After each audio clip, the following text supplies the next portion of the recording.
Assalamualaikum warahmatullahi wabarakatuh. Halo semuanya, saya perwakilan dari kelompok 7 mata kuliah Bahasa Indonesia dengan dosen pengampu Pak Albar. Saya di sini akan menjelaskan tentang karya ilmiah bersama teman-teman saya, yaitu Mulia Yunita, Indah Putri Luciana, Muhammad Rizky Pratama Putra, saya sendiri Rizka Audia, dan yang terakhir Rahmatullah Bagja Cahya Socana. Berikut ini video presentasinya. Karya ilmiah itu berkaitan erat dengan dimensi-dimensi berikut ini. Yang pertama, fakta. Yang kedua, pemikiran, analisis, dan konkludis. Yang ketiga, objektif dan tidak berpihak. Dan yang keempat, tidak emosional. Dapat diartikan bahwa pengertian karya ilmiah adalah karya tulis yang menegaskan gagasan, deskripsi, dan pemecahan masalah yang disajikan secara sistematis, objektif, dan jujur dengan menggunakan bahasa baku dan didukung oleh teori-teori dan bukti-bukti yang empirik. Selanjutnya, asas-asas menulis karangan ilmiah. Yang pertama, kejelasan. Karya ilmiah harus konkret dan jelas. Kejelasan itu bukan saja berarti mudah dipahami, mudah dibaca, tetapi juga harus tidak memberi ruang untuk disalahartikan. Tidak boleh samar-samar.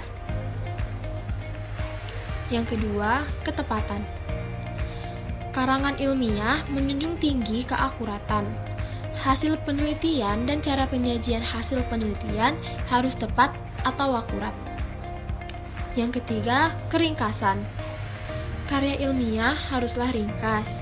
Ringkas bukan berarti pendek. Maksud ringkas, karangan ilmiah tidak boleh boros kata, tidak boleh mengulang-ulang ide yang telah diungkapkan, dan tidak boleh berputar-putar dalam menyampaikan maksud atau gagasan. Baiklah, saya akan menjelaskan materi selanjutnya, yaitu tentang tema karangan.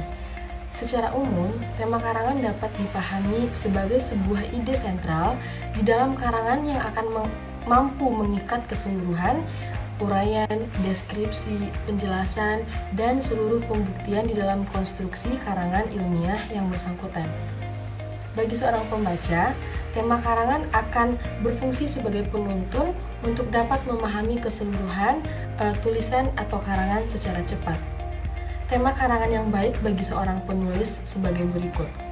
Sesuai dengan bidang keahlian penulis, sesuai dengan bidang studi yang dialami penulis, sesuai dengan pengalaman penulis, penelitian, pekerjaan, keterlibatan, dan sesuai dengan bidang kerja, sesuai dengan kompetensi penulis, dan sesuai dengan minat penulis.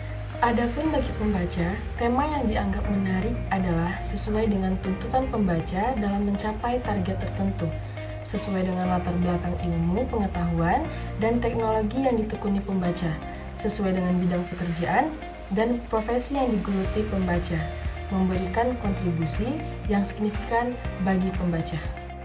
Materi selanjutnya adalah judul karangan. Merumuskan judul karangan yang baik dan tepat bukanlah persoalan yang mudah, harus melewati beberapa tahapan-tahapan tertentu. Beberapa hal-hal baik untuk merumuskan judul karangan diantaranya harus setali dengan tema karangan, maka harus kelihatan benang merahnya. Selanjutnya, harus sesuai dengan isi karangan, maka dalam karangan ilmiah ini mutlak. Dalam karangan naratif harus dirumuskan dengan jelas, sehingga akan dapat membantu mengendalikan variabel dan mampu membantu merumuskan ancaman, membantu pengukuran, harus dirumuskan dengan singkat, mudah ditangkap oleh indera, mudah dilihat, dan tidak menggunakan kiasan. Materi selanjutnya yaitu kalimat tesis. Kalimat tesis dalam sebuah karangan atau tulisan adalah kalimat utama atau kalimat pokok paragraf. Sedangkan tema karangan itu identik dengan ide pokok paragraf. Nah, kalimat tesis itu dalam rumusannya harus merupakan gabungan antara tema karangan dan tujuan karangan. Selanjutnya yaitu kerangka karangan. Secara umum, kerangka karangan dapat dianggap sebagai rencana penulisan yang mengandung ketentuan bagaimana kita akan menyusun sebuah karangan. Dengan kerangka karangan, rangkaian ide dapat disusun secara sistematis, logis, jelas, terstruktur, dan teratur.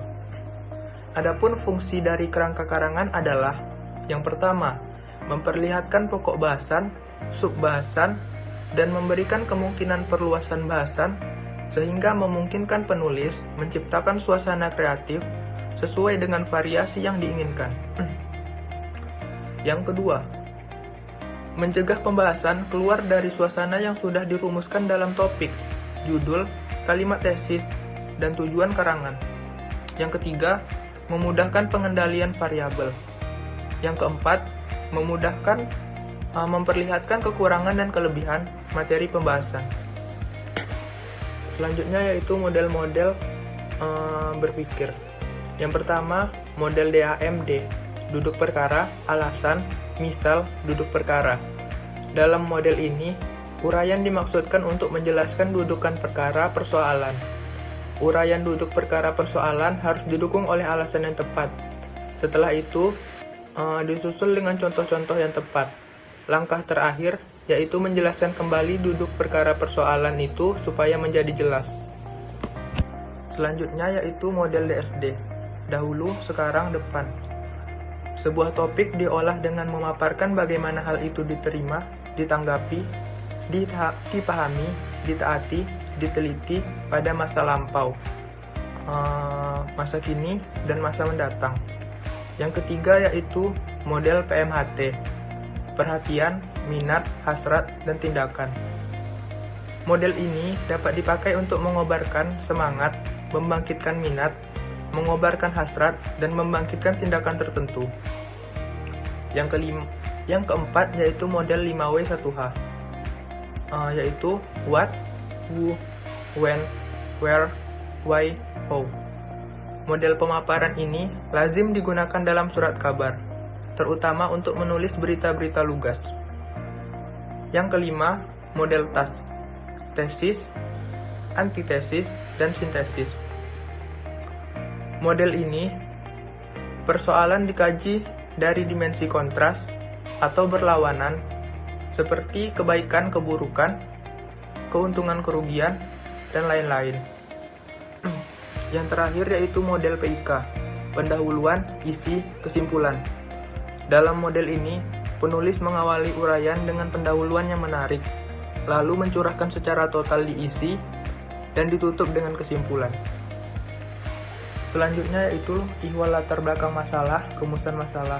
Ada beberapa ketentuan-ketentuan yang harus diperhatikan. Yang pertama, diuraikan penalaran atau alasan yang menimbulkan masalah atau pertanyaan yang akan diuraikan jawabannya.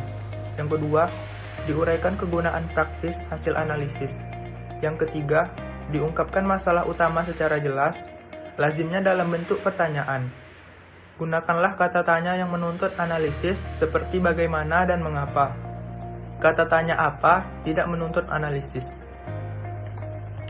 Baiklah, hanya itu yang dapat saya sampaikan. Selanjutnya akan dijelaskan oleh Rizka. Selanjutnya, saya akan menjelaskan tentang ihwal tujuan penulisan. Yang pertama yaitu diuraikan target, sasaran, atau upaya yang hendak dicapai.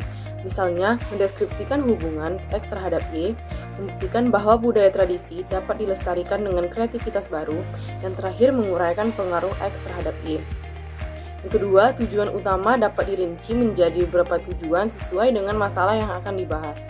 Jika masalah utama dirinci menjadi 2, maka tujuan juga dirinci menjadi 2. Poin berikutnya yaitu ada ihwal hipotesis. Uraian yang berkaitan dengan hal ihwal hipotesis adalah sebagai berikut. Pertama, ada secara etimologis.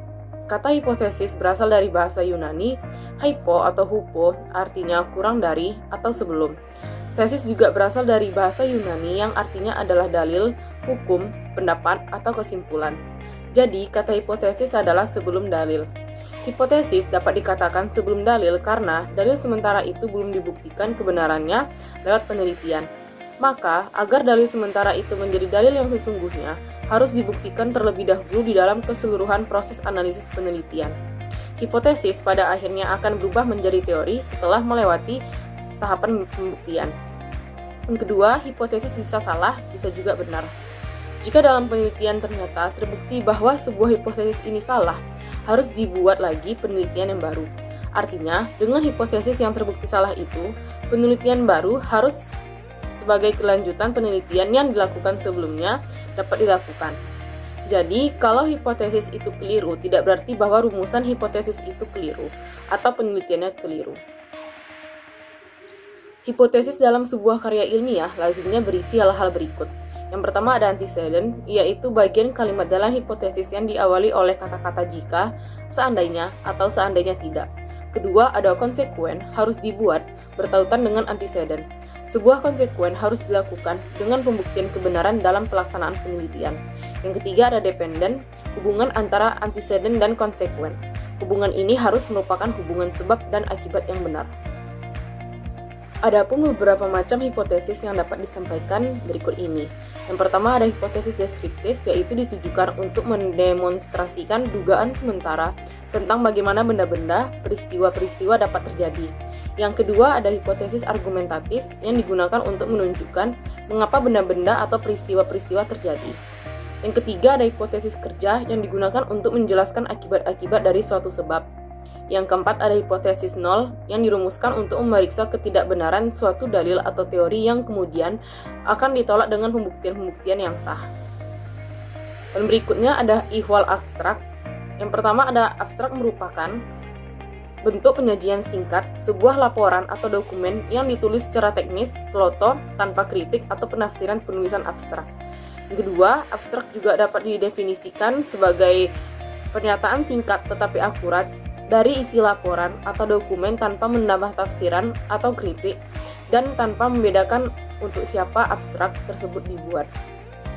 Yang ketiga, abstrak dapat juga didefinisikan sebagai pernyataan singkat tetapi akurat dari isi dokumen tanpa menambah interpretasi atau kritik dan tanpa melihat siapa membuat abstrak tersebut. Berikutnya yaitu cara kerja penyusunan karya ilmiah.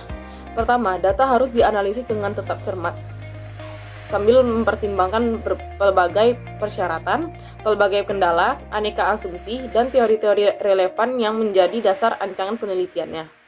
Yang kedua, dengan cara kerja demikian itu akan dapat dihasilkan simpulan yang kredibel, yang tepat, dan yang akurat. Yang ketiga, dari analisis yang demikian itu, lalu akan dapat dimunculkan saran-saran penelitian yang sungguh bermanfaat.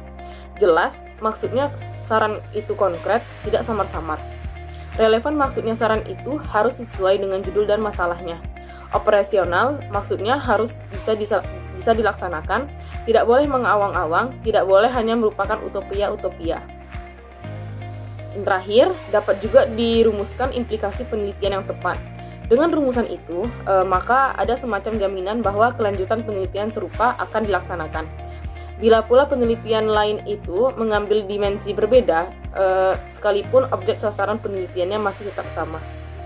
Selanjutnya akan dibacakan oleh Rama. Selanjutnya ada 4 langkah penyediaan data. Yang pertama yaitu penentuan sumber data harus tepat dengan segala pertimbangan dan risiko demi data yang berkualifikasi sempurna untuk dianalisis. Yang kedua ada inventarisasi data. Di inventarisasi data ini pengumpulan atau penyediaan data dari sumber data yang sungguh kredibel dan dari kekhasan data yang tepat. Selanjutnya ada seleksi data. Nah, dari pola-pola yang telah ditemukan dan telah diinventarisasikan dengan baik, langkah selanjutnya baru bisa diproses untuk menjadi seleksi data. Selanjutnya yang keempat ada klasifikasi data. Setelah dilakukan data, itu diklasifikasikan dan digolong-golongkan sesuai dengan analisis yang ditentukan. Selanjutnya ada berpikir linear dalam kerangka ilmiah. Berpikir linear dalam kerangka ilmiah adalah proses pemikiran mengikuti siklus yang diketahui atau tahap demi tahap meningkat di mana respon terhadap setiap tahap harus ada sebelum tahap yang lain dilakukannya. Berarti sebelum dilakukannya harus ada tahap-tahap sebelumnya. Sesuai dengan lurus, urut, sistematis, dan prosedural. Nah, hal ini diterapkan karena berpikir secara linear dalam penyusunan karya ilmiah dapat menjadikan karya ilmiah tersebut menjadi runtut. Berpikir linear dalam karya ilmiah merupakan cara penyusunan karya ilmiah yang berfokus pada suatu hal tetapi menyertakan banyak Adanya penunjang dengan penataan dari isi karya ilmiah yang berstruktur, sistematis, dan berurutan, serta berkaitan antar penunjang. Berpikir linear ini terbagi menjadi 3. Yang pertama yaitu linear tinjauan ke belakang, linear berulang, dan linear melingkar. Sekian, terima kasih. Baiklah, demikian presentasi dari kelompok kami. Mohon maaf jika ada kekurangan atau kesalahan, karena kesempurnaan hanya milik Allah Subhanahu wa Ta'ala. Assalamualaikum warahmatullahi wabarakatuh.